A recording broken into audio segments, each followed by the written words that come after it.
りと見た目も全部両立されちゃってね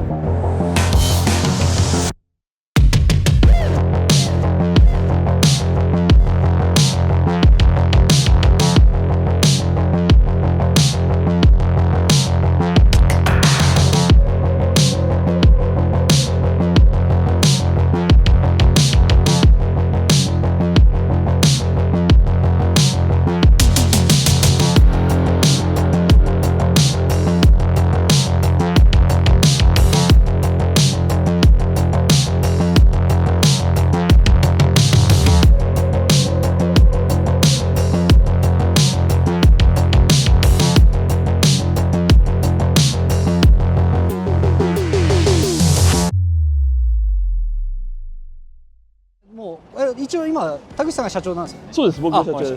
じゃあムーンテックの田口さんに来てもらいました。よろしくお願いします。はい、もう始まりました。マジですか。はい、急に始めます。急に始まります。はい、お願いします。お願いします。これね、多分東京オートサロンで一番目立ってたなって個人的に思ってる。そんなことはないと思うんですけど、いやいやいや、なんかもう本当いろんな車あったと思うんですけど、GT3 のカップ仕様でまさかナンバー付きっていう、そこがまずみんなみたいなこんな仕様できるのっていうね、みんな結構見てる方多かったんで。そうですね、なんかおかげさまでオートさんは後からすごい問い合わせもやっぱ来ててちょっと取り付け少し難しいんですけど、まあ一番何より部品手配が結構大変ですね。だってこれ本国の本当にもうポルシェの純正品なんです。そうです、ポルシェモータースポーツ部品ですね。純正の品番とは全然違うんで、まずもうフロントからもリアも全然違うんですけど、ベースが実はこれ2014とか5のそうですね、1.1 前期ベースですね。そうなんですよね。前期買ってやっぱ後期かっけえなっていう人結構多いと思うんですよ。結構多いですね。僕もそうですけどで後期したいなと思ってもやっぱり結局いろいろ取り付けとかなんか大変そうだなと思ってできない人多いと思うんですけど、これカップなんで991の前期の GT3 にさらに後期コンバージョン。そうですね、後期バージョンですよね。これすごいですね。まずフロントが PDLS のヘッドライトもついてるんであれですけど、カップでこのヘッドライトないじゃないですか。そうなんです。だからこれがこれでまたねかっこよくて激渋でフロントは基本カップのフェンダーとかこの辺もついてて、あとはダンドンのデュアルリップ買ったんですけど、デュアルカナダ買ったんですけど、僕は1枚派なんで。1枚。わかります。991結構シンプルなカナダの方が似合いますよね。シングルの方が。シングルにして1枚にしてます。でここの辺も全部後期のカップなんですね、これはね。そうですね。つまりこのウィンカーも変わってますね。あ、そっか、これも後期違うんですね。違います。結構前期ってでかくて、そうですそうです、確かに。だけどもう後期はシャープなんで。シャープですね。やりたいやつ。ちょこっと配線加工してこれもちょこっとノーエラーでつけてます。ノーエラー。そこポイントですね。そうです。この車ほとんどエラーないですもんね。1個もないです。1個もないですもんね。それがいいですね。でもうフェンダーのここのねもっこり感もかっこよくて、ここもなんて言ったんでしょう、この風よけというかっていうのもカップの純正のカーボンなんですね、これね。しかもカーボンで見えるかな。こっちにね見えるんですよ。これがね専用品番なんですよね。これなんだ。ちょっと違うんですよね。なるほど。でもやっぱ純正っていいですね。強度もいいし、そうなんですよ。フィッティングもいいし、フィッティングもいいしっていう、多分いろんなとんでもないワンオフ品を作られてる田口さんからしたら、こんなのめちゃくちゃありがたいですよね。ありがたいです。すぐつけられる。大変ですけど大変だけどありがたい。もう後期のバンパーがやっぱこのねちょっといかつい感じの開口部でかめのね。そうなんですよ。これかっこよくて、でやっぱみんなやりたいこれじゃないですか。これね、カップの可変式。これやりたいっす。これちゃんとこのままカシャンっていう。そうですね。これちゃんとこうカチャってなるんです。なるんですよ。引っかかりがあるんだ。でしかも問題は僕一番最初これ失敗談面白いから話しますけど、このトーフックだけ買ったんですよ。でトーフックだけ買って純正のこのレインホースにこれつくかなと思いきや、このトーフックを支えてるこのステーが純正に溶接されてるんですよ。要はカップ純正のレインホースに。本当ですね。中がもう溶接されてるんですね。だからつけられなくて、なぜかこの赤いやつだけ2個あるんですよ。なるほど。これちょっと面倒くさいですね。面倒くさいですね。これ自体はポン付けなんですけど、レインホースごとなんで。そうですね、そうですね。ただそこはもう見よう見まねで今回やってみたんですけど、失敗した部分はこれです。これだけ逆にすごい。やっぱこれね憧れますね。こうなっててもかっこいいけど、やっぱこう締まってるのがね、そうなんです。かっこいいですね。でこのバンパーの穴開きもこれ純正だからこういう綺麗に開いてるんですよね。そうなんです。ぴったりでね。そうなんです。ぴったりがいいっすよね、この辺も。あとボンネットもだいぶいかつくなってて、前期だと普通のペラッとした感じでね。そうですね。あれなんですけど、カップ専用ボンネットです。カップの違うところどこなんですか？まずはボンピンですよね。これか、これも違うんですね。ボンピンもそうだし、はい、ブレーキダクトに見えるけど、はい、室内向けダクト。エアコンないから、エアコンないからカップは。はいはいはいはい。これはちょっといろいろ対策して、はい、このままつけられるようにはしてます。なるほど。普通にやってたら水バシャバシャ入っちゃいましたね。ちゃんと対策してます。かっこいいな。ちょっと後期の RS みたいな感じでかっこいいですよね、これは。そうですよね。うん、かっこいい。そこがやっぱアクセント効いてますよね。ですね。ここのなんか黒い部分結構ナサダクトでかっこいいですよね。その通りで。そしてこれポルシェのロゴ、これ色なくしてるんですね、ちょっと。これターボエンブレムってやつですね、いわゆる。あ、そうなんですね。今ポルシェターボ買うとみんなこれになってますね。かっこいい。なんかちょっと白黒のコントラストでかっこいいですね、これ。新しいことを常識化してもらって最初はそこを埋めてステッカーにしようと思ったんですよ。ああ、いいですね。確かにそれやりすぎだなと思ってこれにしました。逆に RS チックにする方がダサくなったりしますからね。そうなんですよ。むずいですよね。いい塩梅取りました。いい塩梅で、まあ横からのアングルもやっぱカップイングになってるからめちゃくちゃかっこいいですね、これ。ホイールがこれかなり特殊なこれは3ピースなんですよね。3ピースです。これもオートサロンでだいぶみんなしゃがんでずっと見てましたけど。見てましたね。これはニュートレールさんの群馬県で社長がやられてて、製造はアメリカのメイドイン USA の会社は群馬で。あ、そうなんですね。知らなかった。かっこいいです。アメリカのテイストは相当効いてるんで。効いてますね。なんか彫りがあってかっこいいですよ。キャリパークリアランスバチバチ攻めてもらいすぎてこんな感じですね。いや、これ結構危なくないですか？もうそっか、ピアスボルトが結構危ないですね。やっぱこういうのかっこいいですね。男の人はこういうの憧れちゃうんですね。面とキャリパークリアランスと。確かにこれもう面はバチバチですからね。これだともう1ミリ単位でできるんですか？その通りです。なるほど。やっぱでも GT3 とか RS 系ってちっちゃいホイールの方がかっこいいんで。いや、思います。僕も最初20、21でなんかタイヤが走ってるみたいで。そうなんですよ。でかすぎて。両方とも前後19なんで。いいですね。でも後ろもちょっとタイヤのサイズは大きいんですよね。多分325なんで。そうですね。そっか、 RS と同じサイズ。そうですね。外形はフロントよりもリアの方がでかくしてます。でもそれが効いててかっこいいですけどね。かっこいいですね。あと見た目も本当になんかホイールが走ってますみたいな。ミニカーみたいな。この仕様にはこのホイールじゃないにしろ雰囲気は、ホイールの雰囲気は絶対こんな感じが必要。これいいですね。のキャップレスで。そうですね。もう僕もね、やっぱ絶対キャップはなしがいいと思って、個人的にはない方がレーシングな感じがあっていいかなっていう。僕もなし派です。で、あとこのこれもね大事な。これですよ、耳。これ992の RS の純正品なんですもんね。そうです。これがなんと結構高いという。これちょっと高めですね。ただのしかも未塗装のプラスチックですからね。そうっすよね。しかも両面テープ取り付け。でその両面テープがなんと片が1万円。1万円。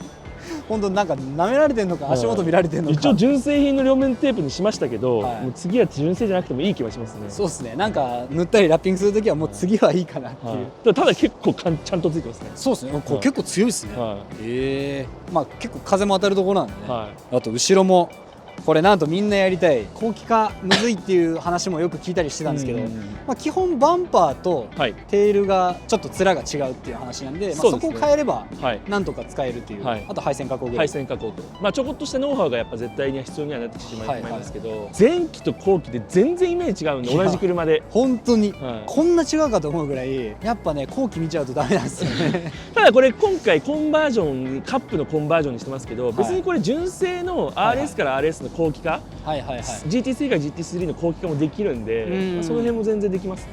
なるほど。いや、いいな。ぜひいつかやりたいなっていうプランにちょっと入ってきました。ぜひぜひやりたいですね。なかなかいないんで、ちょっと唯一無二感出るかなっていう。そうですね。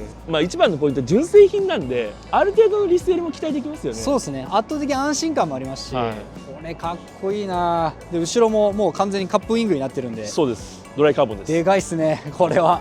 やっぱこの GT3 だったらやっぱカップウィング似合いますね。かっこいいっすよね。かっこいい。走る上でも相当効きそうなんで。この辺も全部専用品なんですよね、このカップウィングのステーマで。ちょっと見せましょうか。ぜひぜひいいですか。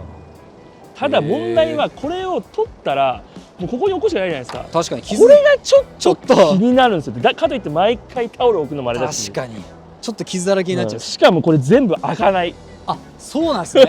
こんなカップってレースちゃんと考えてるのかなと思ったら、ピッと入るときはウィング取れってことですね、これ。そうですよね。で中もカーボンだし、うこわすげえ。っちはフォージドカーボンですね。そうですね、ここすごいコアちゃんとサポートも使い分けしてあるんですね。この辺も全然違いますもんね。やっぱ全然違います。オイルの吸合が全然またはい位置が変わってたりとか、その辺は移設したりとか、これもへー純正もう少し手前なんですけど、はいはいはい、このちゃんと吸気できるようにあなるほど少し奥にオフセットさせたりとか、そういうところが結構意外にノウハウがそうですね。ないといろいろと大変なんですね。はい。へー、まあ、あとは見ての通りキャッチがないんで、あ本当ですね。キャッチ側の回線確保、なるほど。エラー対策はしてます。ずーっとトランク開きっぱなしで出ちゃう。そうですそうです。でここもピンは純正なんですね。純正のカップの部品ですね。すごいですね。もうステーとかもなんかすごい取り付けしてありますもんね。くの字になってて。かなりちゃんとしてますね。ですね。こんだけ大きいと大体揺れがちなんですけど、はい全然揺れないですもんね。こういうこの裏っ側も全部ねドライカーボンで。ありがとうございます。まあちょっとねここまでしか開かないっていうのがちょっと残念ですけどこの辺はカップのもうポルシェステッカーなんですか？いや、これはですね、カップの市販車はステッカー貼ってないと思うんですけど、あそうなんです GT アジアとか出てるやつはこのくらいあるんですよ、ポルシェが。あなんかちょっとそうなんですね。でかいなと思って、はいはいそれも調整してますね。あ調整してるんですね、これ。なんかちょっとこのぐらいのサイズの方がかっこいいかなと思って。はいはいはい、はい確かにこのサイズ感いいですね。もろもろ調整してますね。こうした方がかっこいいっていうのは、はいやっぱり自分自身一人じゃできないですよね、やっぱね。でもうバンパーも後期でもちろんやっぱねこの辺がかっこいいですよね。この辺の作りとかテールもこのえぐり込みがね、ちょっとそうなんですよ効いてますよね。これまあ前期を見た人しかあんま分かんないかもしれないですけど、ちゃんと並べると本当全然違いますからね。全然違います。バンパーの出面のこの長さも違いますからね。全然ここもね違います。はい。かっこいい。これはかっこいい。マフラーはアーミーさんはいですかね。マフラーはアミトリックスのリアピースで、駅間にはワンオフで作ってます。ワンオフではかなりの今移動してるだけでも結構な音量だったんですけい。ど、そうなんですよ。これバルブついてるんですか？もちろんです。あもちろんです。それいいはですね。へたまにこれで家帰るんで。はい家揺れますからね。家揺れちゃいます本当にからね。あ、これあれなんですね。前期のディフューザーになってるんですね。そうですそうです。これは。はいはい。これロールバーってちょっと変わってます？ロールバーはクラブスポーツじゃなくてスタジオ RSR っていうアメリカのロールバーを輸入して、ちょっとだけ形違いますもんね。はい。あと太いですね。あ、太いんですね。はいちょっといいですかこれ。もちろん。へえ。あ、そうなんだ。落としてるこのポイントは純正のポイントに落ちてますね。ここは一緒なんですね。は確かに言われてみるとちょっと太い気がしてきました。でこれムーンテックさんオリジナルのい。そうですね。はいシートベルトの5点ですね。 5点。はい。かっこいい。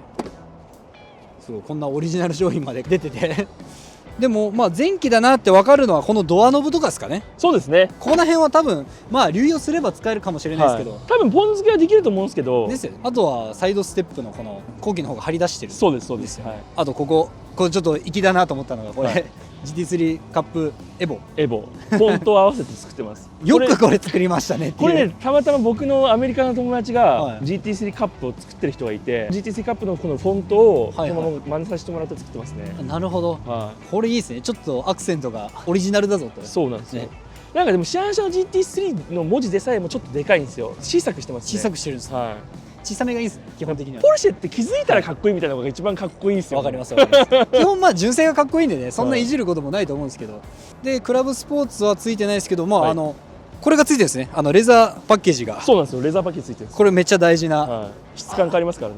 全然違いますからね。全然違いますあとこっちじゃないとここがボコボコになっちゃうんですよね。そうなん確かですよ。ねだけどカーボンパッケージついてないっていう。あ、確かに。なんか変な人っすね。だいぶ前の人。これはつけるけどカーボンじゃないんだ。そうなんですよ。へえ、面白い。なかなかいないですよね、逆に。逆に。あとアルミのフットレストとかは全部ついてるんですね。ここもちゃんとこれがついてるのにそうなんですよ。カーボンパッケージはつけなかったんですね。そうなんですよ。ここ必須ですよね、やっぱり。これ必須ですね。うんシルバーのじゃなくて気持ちがね。気持ちで大事ですよね。夜光ってますからこれちゃんと。うんはい。どうですかこの距離今4万キロぐらいですかね。はい。全然問題ないですか。ですね、これ実ははい1000キロぐらいしかまだエンジン走ってなくて、リコールで新そうなんですか品エンジンの車両なんですよ。あ、そうなんですね。はそれ一番コスパいいやつでい。いや、すね。最高ですね。そういう買い方ができたらちょうどいいですね。はい。その辺はでも結構買うのにノウハウが必要ですね。そうですね、はいなんか下手に買っちゃうと親っていう車ありますもんね、はい結構。なるほど。ちょっと座らせてもらっていいですか。ぜひぜひ。お願いします。さあ D2 の車庫長が D2、はいあこんなんありましたっけ。それはつけました、車外です。あ、これ車外なんですね、はいこれいいですね。それいいんですよ。なんかアメリカのやつですかこれ。いや、それ普通に売ってますよ。売ってます。はい、安いっす。3000円ぐらいだったかな。あ、もうちょっとしたかな。はい。これは買うべきし。はい。あとこれかっこいいですねこれ。ありがとうございます。はい、サインまでうちで作ったなんていうんだろう、全部一通りやった車はそれを貼らせてもらってますね。一つ一つなんでこんなセンスあるんですかね。やっぱ作る人のセンスってこういうの。いやかっこいい。あとこれ992のそうですねやつになってるんですね。厳密に言うと 718GT4RS 用。ああ、そっか。この押せるタイプですね。押せるタイプ。そういうことですね。ここまでやったらかっこいいやつだけどんどん入れてっちゃおうみたいな感じになってきましたね。だけど抜くとこ抜いてますね。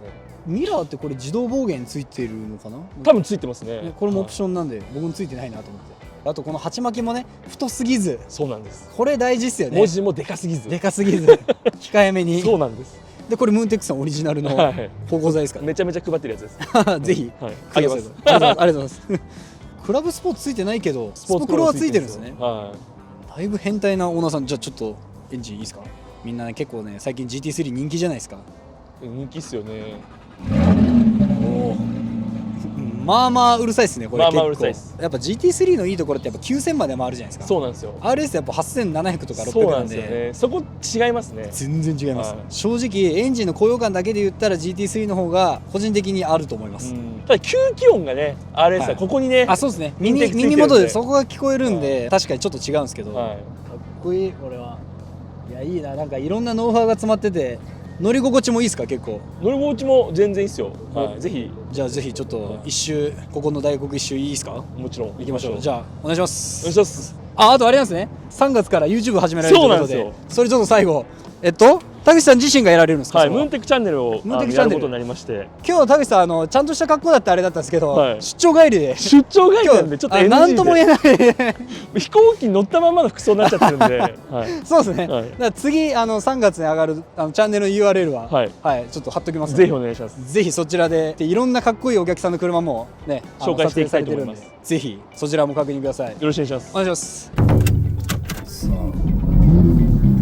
やっぱスタートからかっこいいっすよね。行きましょう。お願いします。いやアーミーの音だなこれ。そうなんですけど、回すといい音なんですよ。いい音ですか。結構アーミーって下こうパリパリ系の音質なんですけど、これGT3 で作りたいなってなったのも最近なんですか。いやでも前から作りたかったですね。たださっき言った通りアメリカの友達が作ってるのを見て現象見ちゃったんで、去年一昨年現象見ちゃったんで、いやこれはやりたいなってなっちゃいましたよねやるしかないと。いやかっこいい。オートサロンに出てた車意外に乗り心地が最高ですよ。いいっすね。めっちゃいいです。めっちゃ味付け書いてます。いややっぱ気持ちいいっすね。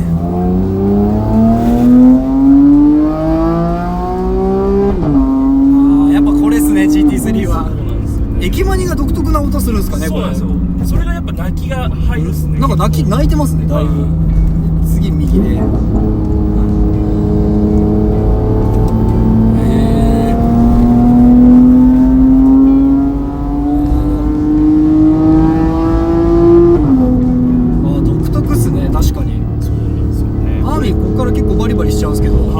泣いて割れないっすね。面白い。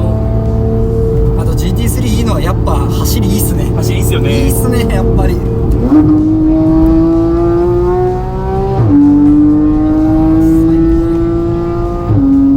う走りと見た目も全部両立されちゃって乗り心地もいいし。で内装剥がなくても軽いし。そうなんです。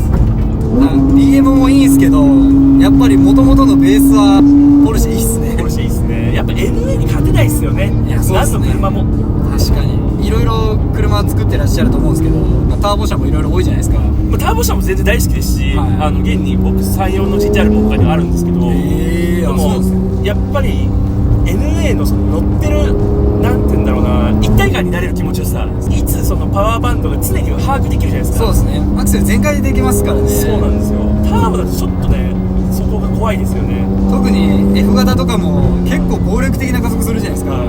ただしそれが好きな人がターボ乗りなんですよね。そうですね。確かに、でもこの上回した時のこの高音とかね、やっぱ気持ちよさとかは勝てないですよ。GT3 には無駄に低速高回転。そうですね。間違いないです。本当乗ってて気持ちいいもんな。そして乗り心地もいいし。ありがとうございます。あんま耳刺さらないですよねこの音も。そうですね。ずっと乗れますもん全然。いい。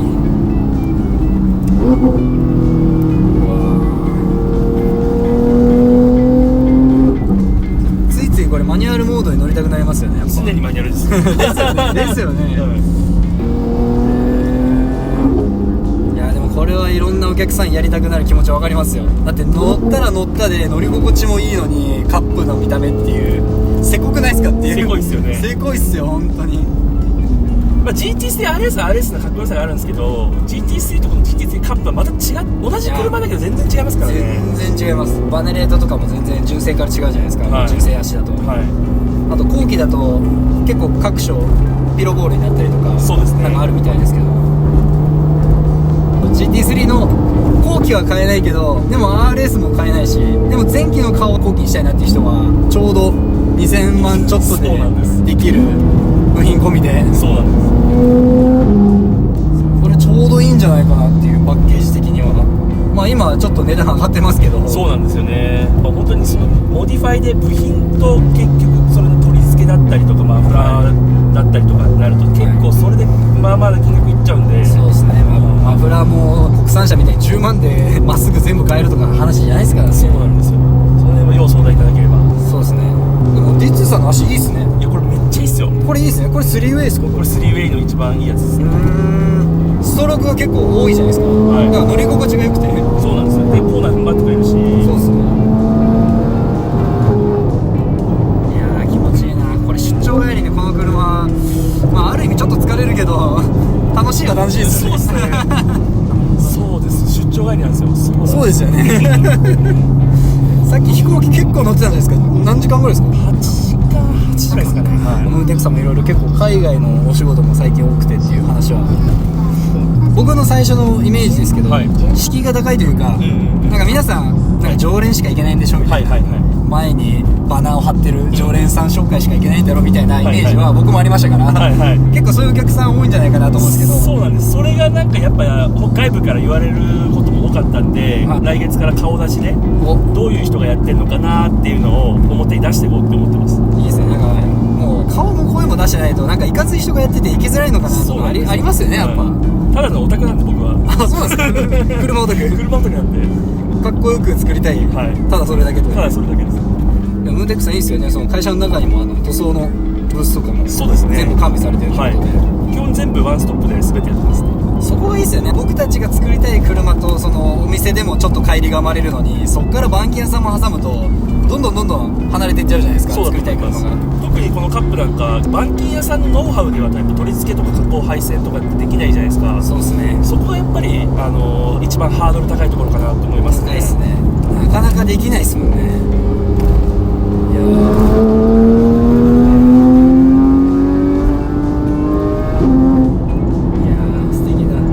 走れるっていうのがせこいっすよ。本当低くて速くて音もいい。マジで引くところなさすぎてこ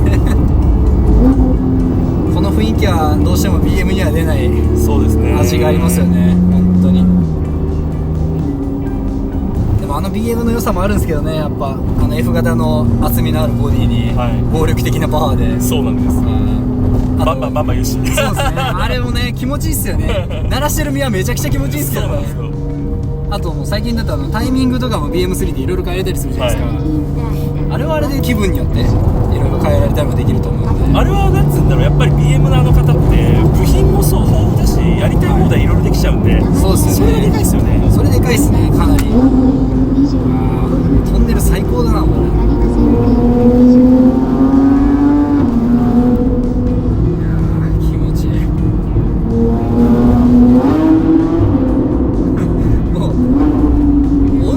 カップカーっすね。音量カップカーっす。あ、でもね、カップカーうちは今本物入庫してるんですけど、めっちゃ静かでした。あ、静かですか？めっちゃ静かでした。初めてカップカーをエンジンかけたんですけど、板金で今オールペンしてるんですよカップカーを。あ、なるほどなるほど。はいはい。めっちゃ静かで、意外っすね。もっとうるさいのかなと思ってました。いや、びっくりしました。踏むとちょっとうるさいですけど、基本静かですね。こっちは全然うるさかったです。あ、そうなんですね。キャタライザーも結構入ってるんですね。多分レギュレーションもあると思いますけどね。サーキットに合わせた。ポルシェ純正の駅前とかね、ですから、いやー気持ちいい。もうずっとまっすぐね道なりで。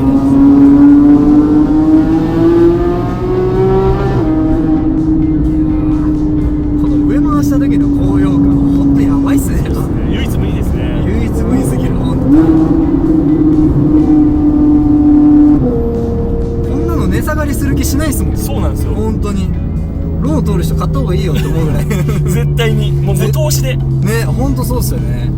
で距離乗っても多分買った金額とトントンぐらいで売れそうじゃないですか。そうなんですよ。でまあさっき言ってた、は GT3 の前期型はリコールが入ってる車が結構多くて、い、そうですね。エンジンのね最初そうなんですよ6番シッカー、でアセンブリ交換されてる車割と結構あるんで、その辺なんかちょっと狙って買うとすごくリーズナブルだし、壊れる心配もないし、エンジンは超リフレッシュだしみたいな。そうなんですよ。確かにその辺はいいっすそよね。の辺を目指していくとすごく、ね、ターゲットしてる金額もだいぶ下がってきて、ですね。はいあと新兵で入ってきてる車もちゃんとディーラーで交換されてる車もありますからね。そうなんですよ。はい。ワールドギャランティーついてるんで。そうですよね。はい。あれ10年10万キロでしたっけ。10年10万キロで。これ素晴らしいです。素晴らしすぎますよね。本当に今しか乗れない感じはありますね。これが2500とか3000になってきたらまた話変わるじゃないですか。そうですね。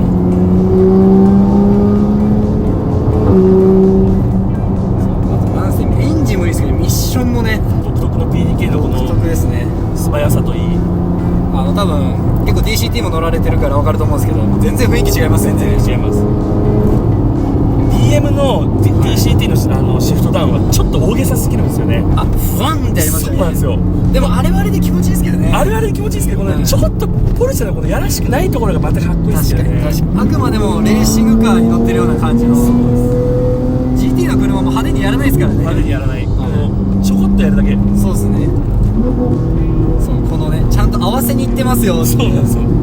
演出じゃありませんみたいな。そうなんですよ本当に。アベンタとかもね結構派手じゃないですか、はい、でもあれノーマルスポーツコルサがあって、コルサが一番スポーティーなんですけど、あれが一番激しくないんですよ。ああなるほどなるほど、はい、うわんってつなぐんで結局これが正解なのかってそうですね。さすがランボルギーニ。さすがランボも分かってるなカップの見た目でこの車乗れるの本当気持ちいい。だからそこら辺のノウハウはやっぱり他だと結構断られたっていう人も多いんですよ。そうですね。問い合わせ結構今いただいてるんですけど、他でやっぱ断られたからうちに来るってお客さんがありがたいことに多くて、本当に作ってよかったなと思います。いやいいですね。これはいい看板車両なんじゃないですか本当に。何より本当に自分が乗りたくて作ったんで、それが一番嬉しいですね。それいいっすね。はでも最初は手探りで。い。手探りでした。